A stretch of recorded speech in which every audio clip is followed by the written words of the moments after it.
on the other one, you bastard! And ultimately I find that's why the Earthrise Micromasters Wait, weren't you're as... seriously thinking of reviewing the Micromasters at this stage, are I you? gotta get them done before Kingdom came out. What? But Kingdom's already out! What? Change your schedule! Okay, fine, I guess I'm doing that instead. So I quite like the Micromasters that we got in Siege and Earthrise. It's a very nice deviation from the standard Legends price point, and it offers a nice change of pace. Apparently I'm the only person who thinks this though, because they're shell forming like shit. Granted, it's much more prevalent in Australia than the rest of the world because stores stupidly overordered the worst wave of the bunch and stocked them all the way through 2019 and half of 2020. These things were everywhere, in fact I can still find them on store shelves. But even in the States, there's not a lot of love for these guys. So Hasbro decided to scrap them, which is a bit of a shame because now Grease Kid and Hot House will go unpartnered. But hey, the message is clear. People want Legends, and consequently the recent releases have a lot of people hyped. So the question remains, is this the next step in Legends class evolution? Well, to take a look at that, greetings Cybertronians, I'm DrLockdown, and today's diagnosis pertains to the first wave of the recently released Transformers War for Cybertron Kingdom Core class. The jump from the Prime Wars trilogy to the War for Cybertron trilogy was a pretty distinct one. People were really getting tired of the oversimplified messes that were plaguing the line, so it was clearly time for a change. As such, when Siege started out, the molds were far smaller, denser, and with much more complex articulation and transformations. Thing is, with the much higher level of quality recently, even in the lines like Studio Series, the old Legends lineup just wasn't cutting it. So a similar jump in quality was required. Do these new Legends figures rise up to that level of quality? Well, starting off with WFC, K2, Rattrap,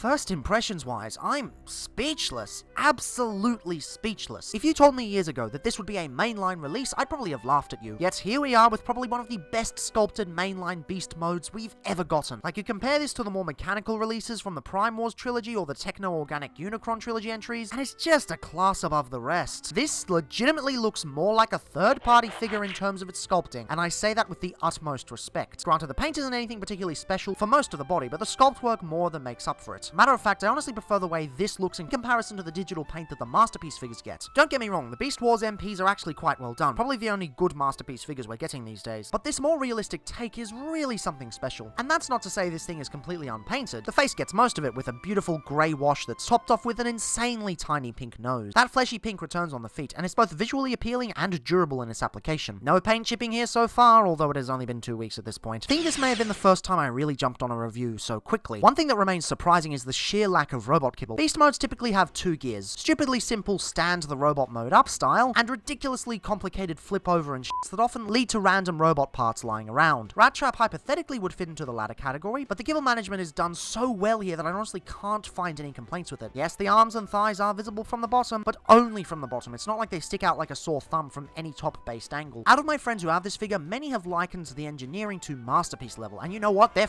right. This is a masterclass of mass rearranging, and in terms of presentation, I can't think of a single thing I'd change. I mean, I've seen some people complain about the panel lines at the top, but what did you expect at this size? We're dealing with a Legends figure here, and virtually every figure on the planet has panel lines. It's obvious from a glance that it transforms, but on a $20 Legends figure, this is incredibly commendable. Well, that's if it's $20. These still aren't out at Aussie retail, so for all we know, these could be $22 or $25. Either way, it's easily worth that price. Inflation is a thing, unfortunately, but if it's $25 or less, then I'd still bite. There are only two complaints I have with this Ultimate, and the first of those is practically impossible to fix on a figure of this budget. He has virtually no articulation in this mode, which some might consider a downgrade from Legends figures prior, but what you get instead is a truly masterful looking rat mode, so it's a pretty easy trade-off, although I really should stop calling it a Legends figure since it's not called that anymore. These guys are actually slightly smaller than the older guys, to account for their improved engineering. Actually, the new naming system is a lot easier, since you don't get confused about which Legends figures you're talking about. But moving beyond that tangent, you really just get the back feet. Any other forms of fan-based articulation break the sculpt, so it doesn't really count. Let's be real though, it's a rat. Aside from the somewhat implausible poses in the show, are you really gonna pose this guy? The other complaint I do feel they could have addressed, but it would have been pretty difficult to do so. The rifle he comes with doesn't store very well. It looks like there's enough space in the belly to stick it in, but there's no pegs here to do that. Would have been the icing on the cake if they did, but f***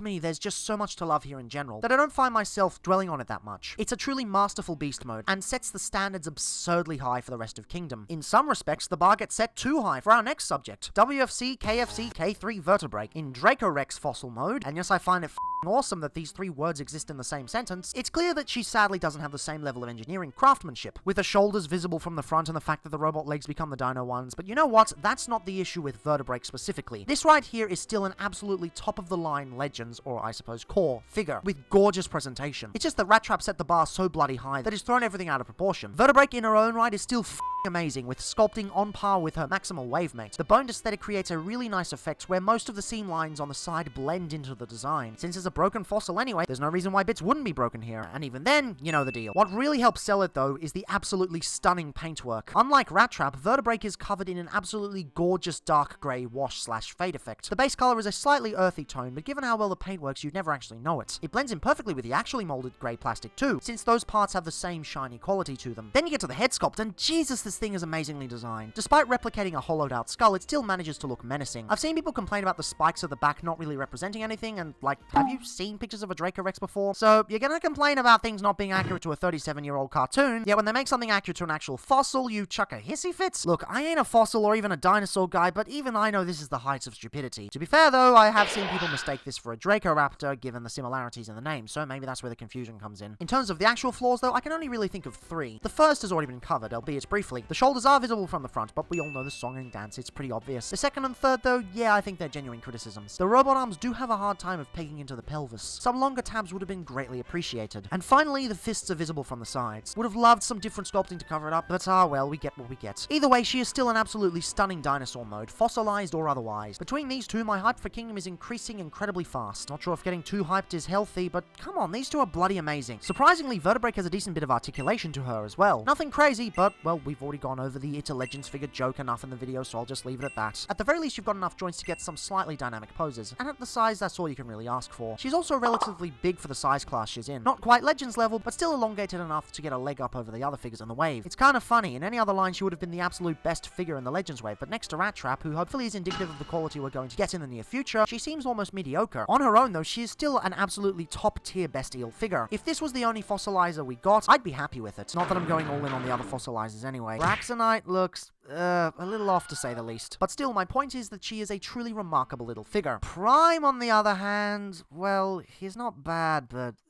in truck mode, I'm not really feeling it. When these figures were first announced, Optimus Prime was the one I was the most skeptical about. We've already had two great Optimus Primes in the small-scale Generations lineup, so going from those truck modes to this is a bit jarring. It's not terrible, don't get me wrong, but it is pretty compromised for the sake of the robot mode. This figure was actually designed to act as a scaled-down version of the larger Earthrise Optimus Prime, or I suppose at this stage he's Kingdom Optimus Prime since he's getting re-released. It's not extremely obvious in this mode, but there are some key visual cues, such as the extra venting system under the windows, and the wheel design's almost being a direct copy. I also find it funny that they mirrored the ports that was left over from Siege, as on the original it was a pretty unsightly issue that took me a while to fix. Even then, I don't know if I was that successful. Thing is, the first thing you typically see with a truck is the front. It's the main event, the element that gives the vehicle its identity. And here, well, they haven't done the best job, have they? Yes, there are minor issues such as the unsightly hinge on the grille and the lack of silver stripes around the sides, but on a figure of this size at its budget, it's perfectly understandable. The proportions, however, that's an issue. This thing is way too tall. They really needed to shorten the distance between the top windows and the bumper. It looks like they've taken the regular Optimus Prime and used the stretch filter in Photoshop. I understand why they did this for the sake of the robot mode. Looking at the old Legion Legends figure we got from almost 10 years ago, you can see that they made the truck mode slightly taller, but not to this ridiculous extent. The fact that we've almost regressed in terms of vehicle modes is pretty disappointing. Maybe such a flaw will be ignorable with a trailer, and hey, the weapon port at the back can be repurposed if a third-party company wants to jump on that train, or a certain project Hasbro might want to do later down the line. But as it stands right now, it's a pretty disappointing truck. And also, no gas cylinders? Really? Couldn't they be bothered molding them in? Okay. Ultimately, I don't have as much to say about Optimus Prime's alt mode because it sadly doesn't give me much to work with. Everything else is just fine, and in comparison to the other two outstanding entries, this just seems disappointing. I dislike this alt mode. I don't hate it by any means, but I do dislike it. To me, this could have been so much more, but it simply isn't. This isn't me getting overhyped though. I could see what it was going to be like from the get-go. Just, I see that they're trying to take small-scale figures to the next level with this new core class, and Prime, at least in vehicle mode, isn't at that level. Also in robot mode, but we'll get to that later. For now, he's this big and probably the smallest of the core figures. Putting him next to the other two, yeah, there's a distinct lack of care in comparison. comparison. Ah well, 2 out of 3 alt modes is still pretty good, and that's only half the fun anyway, since the transformation aspect is very important, especially in the War for Cybertron trilogy, and in this instance, oh my, the designers have realized that. Even though they're trying to raise the quality of Legends figures overall with the new core class, it's difficult to add extra layers of articulation when you're this small. However, with the updated budget, it is possible to increase the parts count to help with the engineering, and oh god, these guys have much better engineering than their predecessors, except for Prime, he's kind of just the same. The parts count is higher across all 3 figures, and in most cases, it's better for it. With Rattrap especially, it's not just the higher parts count though. This guy most likely had the veteran designers working on him, because my god, he has done amazingly. First thing you want to do is remove the feet from there so that they slide out of those 2 pegs there. They're not really pegged in that solidly. Remove the arms from there so that you can move this whole back section up. Don't put it all the way yet though, because we've still got to do stuff later. These side panels untab from the thighs there and fold up along with the arms that you just untabbed. Orient the legs into place by rotating everything and lining it up like so.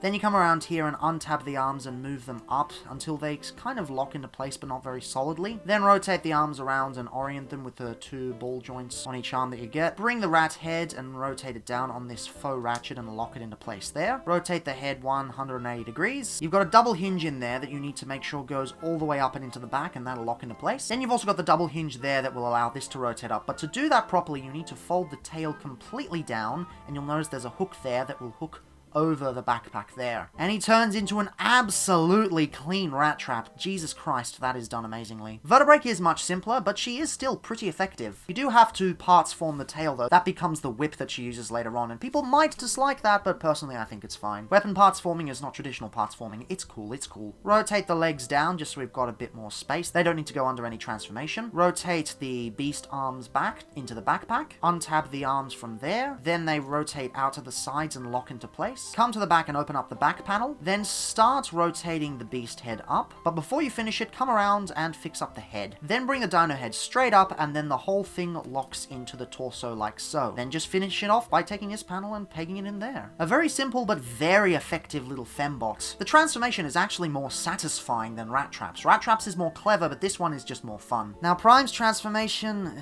I guess it's fine. We've kind of seen this song and dance before, but there does seem to be a little bit of a clumsiness to it this time. First thing you want to do is bring these legs down a little bit so that those tabs unlock from the arms. You can then proceed to do an Optimus with the arms by bringing them out on the hinges and the ball joints as you normally do with every Optimus on the planet. And also bring out the fists. Oh, being bold today. You can then bring this panel back here and fold it into there. It doesn't really lock into place or peg in, it just sits there, which is fine. Do the same old torso twist that we all know from every other Optimus Prime on the planet. Bring down the ab crunch. Nice that he has an ab crunch, although it is below the torso swivel. Bring this back panel down, and it's supposed to use that slot to peg into that tab. However, the connection is super loose on my copy. I'm not particularly sure if it's a QC issue or if it's a build quality issue that affects all versions, but if it's the latter, then that's pretty piss poor. Last thing you want to do is bring up the head, and it sits on top of that by kind of going over the locking tab and just sitting there. And it's an Optimus, not the kind of Optimus that's going to wow you, but I'm sure it's adequate for most people. I should probably give Prime more credit. He does do a few extra steps that we're not used to seeing at this scale, even if he has somewhat of a boring transformation, but in general, these are a nice step up from what we're used to in the size class. I'd almost expect transformations like these, especially from Vertebreak and Rattrap, to be released from third-party companies, but this is a mainline $20 release. Or at least I think it's $20, as I said before. I don't know what these are going to be when they come out in Australia. Regardless though, it's clear that this is War for Cybertron engineering. They've really pulled out the stops, and I am very appreciative of that fact. So the robot modes are definitely slightly shorter than what you might be used to, but the result is truly beautiful. Absolutely beautiful. And,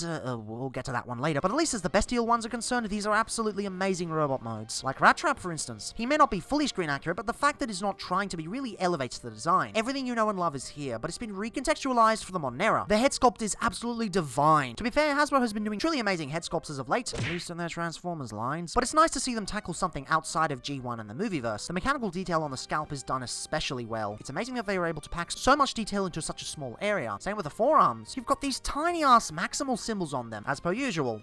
On a figure this small. That's like a 1mm big maximal symbol. Bruh, how the f do you do that? Also, for a beast-based robot of this size, he's surprisingly clean. Yes, technically you have the entire alt mode on his back, but it folds up so perfectly. They even added extra little details like this fake hinge that makes it look like it continues down the tail. Mate, that's crazy. Completely crazy. And oh, they've added weapon storage. Very lovely touch. Would have been nice to have that in the beast mode, but the fact that it's here shows that the designers of this amazing thing were anything but lazy. But aside from the backpack, he's got virtually no kibble whatsoever. It's an amazing looking robot, and it manages to do so without the excessive use of paint. It amazes me that he looks this bloody good without needing to paint every surface. The color layout is very, very well thought out, so nothing feels underdone. I don't know what to say, man. It just looks really bloody good. Legitimately, if they released this as a masterpiece figure, no one would complain. Well, some would, but I don't think those people would be in the right state of mind. Now, granted, there are a few annoyances. Not really frustrating elements, but some pet peeves that stop this figure from being truly perfect. Every figure has them. Nothing is perfect. Nothing can be. Well, except for the Blues Brothers. For starters, if you've paid attention to the transformation, you'll notice that the arms shift upwards in a rather unique manner. This means the ball joint is facing forward as opposed to outward, like your traditional Transformer. Honestly, although this means you get no backward motion, it's perfectly fine since the kibble would prevent such anyway. Plus, it looks incredibly cohesive, surprisingly enough. I've seen similar effects done poorly, terribly poorly, and it terrifies me. The orientation itself isn't the problem, it's the fact that they don't peg in at all. It sort of has a locking point on the hinge itself, but it doesn't hold it that well. At a figure this size, the weight on the joint thankfully isn't enough to break the joints down over time, unless you give him a big-ass sword or something, but it is a slight annoyance that you will bump into when you try to pose him. Same thing occurs with the lower legs with these double ball joints that end up breaking more often than not. Again, I really wish they put some sort of locking tab here. It really would have brought the whole package together because, my word, there is so much to like.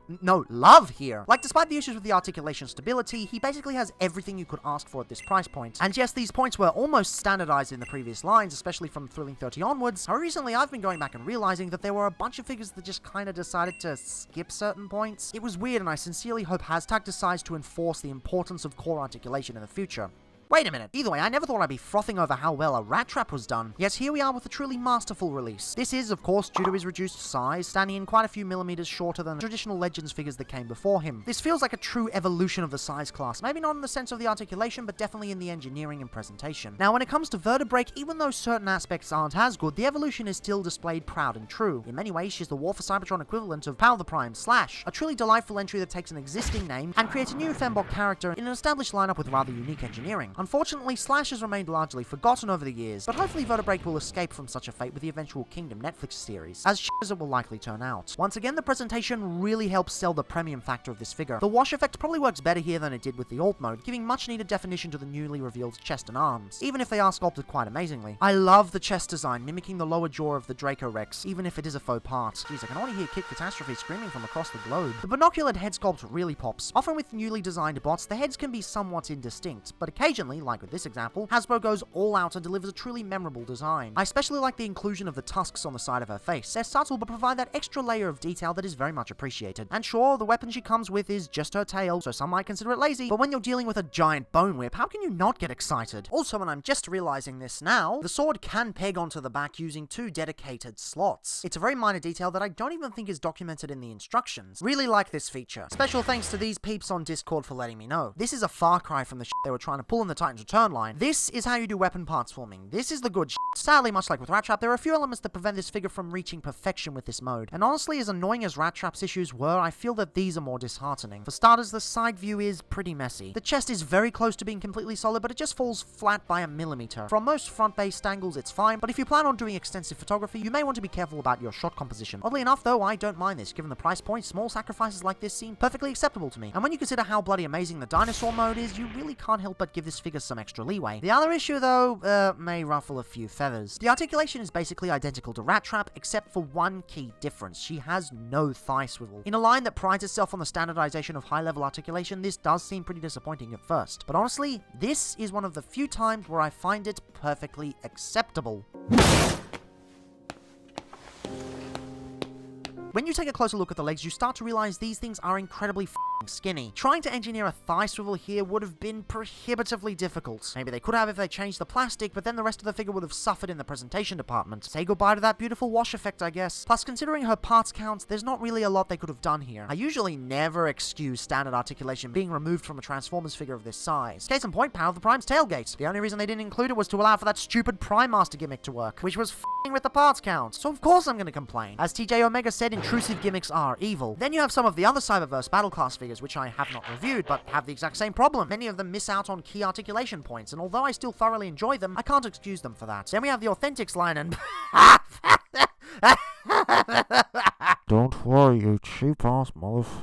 Your time will come very soon. But when it comes to Vertebreak, I surprisingly find it fine. The only other example I can think of where I've given leeway of this nature is the Combiner Wars Power Glide mold. Here, the arm is simply too thin and short, given how it has to fold under the wing. Therefore, missing a bicep swivel seems borderline acceptable. With Vertebreak, though, it's beyond borderline. It seems perfectly alright to me, which is weird, but ultimately does nothing but make her good qualities shine through immensely. And it's not like you can't get good poses out of her. The sculpt work is dynamic enough to let you work around it quite well. Anyway, size-wise, she's surprisingly the tallest of the core class figures currently out, thanks to her slender physique. You'd think they would have given that honor to the final entry of this review, but fortunately they aren't so concerned with scale for this size class. Such really allows the engineering to shine through and deliver great experience. Well, except for this. Look, I'm gonna be honest with you, I don't find this robot mode bad. It's definitely a solid unit, but considering the sacrifices required to make it work and the context it's surrounded by, I don't feel this is up to par. Aesthetics-wise, it's basically everything you'd normally expect from a modern Optimus. Once again, he's basically a downsized version of the Earthriser edition, to the point where they've deliberately molded in the leg kibble, torso design, and the aforementioned extra vent. Ironically, though, this might be a slightly better proportioned version, since the original was often criticized for its short chest. This isn't something I took issue with, but I know a sizable portion of fans did. It does come with his own extra kibble, though, as the whole fold-in chest system from the leader class figure is kind of impossible on a figure of this size. In photos, this looks pretty bad, but in person, I feel it's far more acceptable. From some angles, it's a smidge annoying, but from most, it's easily ignored. I can't think of much wrong with this figure per se, but I also can't think of anything particularly amazing either. But just the fact that they managed to get this robot mode clean is quite commendable. However, when you realize it came at the cost of the vehicle mode, the design becomes,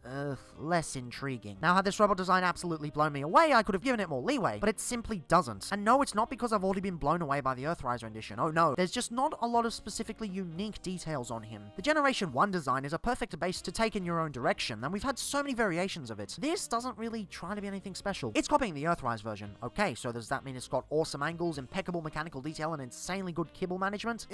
No. The Vault mode is much flatter than most, the detail is pretty soft and aimless, and the kibble management, well, it's a Legends figure, you can't really do that. Again, it's not a bad robot mode by any stretch of the imagination, it's just an average one, and considering they made so many sacrifices to the alt mode to get it to work, well, it just doesn't seem worth it. Now, his standard articulation is almost the same as Rattrap's, with the addition of an ab crunch due to the transformation. However, if you untab the backpack, you can also get a torso swivel, except, can you really? I'm sorry, this looks pretty unnatural. People are heralding this as the Ultimate Legends Prime, the greatest Hasbro has ever done because of this unintentional joint. But it just doesn't work. It's way too far forward and breaks the sculpt to hell at even a 10-degree angle. Fans claim that simply because he has this and an ab crunch, which by the way is below the torso swivel, rendering it partially useless since it accomplishes the same thing as a well-designed hip joint, is automatically better than every other Prime at this size class. But hang on, both small-scale Primes have those exact same points of articulation, even if unintentional. Furthermore, both instances looked way more natural in terms of their torso swivels. And sure, let's ignore the Thrilling 30 version for a bit because that's going for a more IDW style, so it may not count in several people's books. You've still got the old Legion Legends version from practically a decade ago, who doesn't just provide a better torso swivel, but honestly looks better design-wise. If they upscaled this, gave it better shoulders and knees, and maybe updated the head sculpt, this would have been the definitive G1 Legends Prime. Core Prime doesn't offer much over the original, aside from slightly better articulation and the fact that it's going to be on store shelves very soon, and as such will be much easier to obtain. Again, this is far from being a bad figure, but it is one that I just don't get the hype for. He's fun, but ultimately forgettable.